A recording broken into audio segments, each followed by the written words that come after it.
In 2015, it took a man named Tyler Tabor, who was held in the Adams County Jail in Pennsylvania, 3 full days to die from heroin withdrawal. Tabor was suffering from a serious withdrawal and constantly begged guards for an IV and medical attention, which would have saved his life.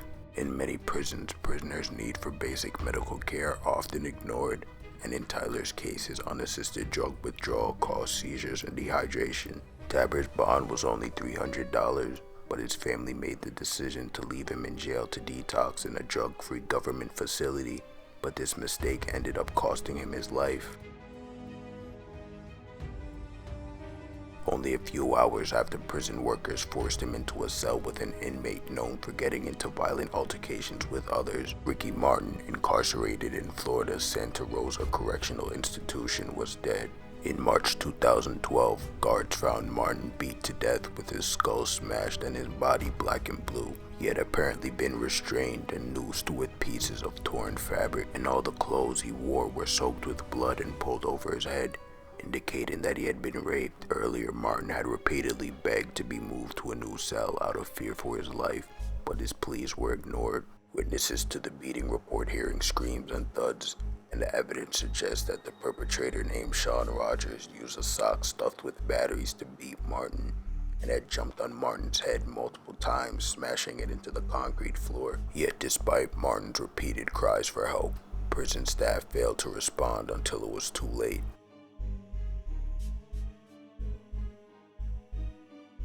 In some places, inmates that go on hunger strikes are forced to go through a barbaric process called rectal feeding. During this process, inmates are restrained on the floor naked while a tube is forced inside them through the rectum. And as you can imagine, this is a very uncomfortable and painful procedure. The tube delivers essential nutrients and water to inmates in order to keep them alive. But there are many complications that can happen during rectal feeding, including damage to the colon and rectum, an infection due to food rotting inside the digestive tract.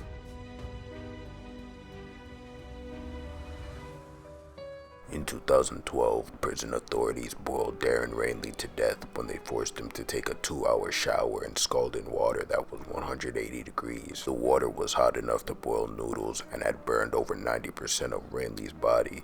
As staff members pulled Rainley's limp body from the shower, his skin slowly peeled off, and in essence, they had cooked him alive. Nearby inmates reported that Rainley had screamed for help during the 2-hour torture session.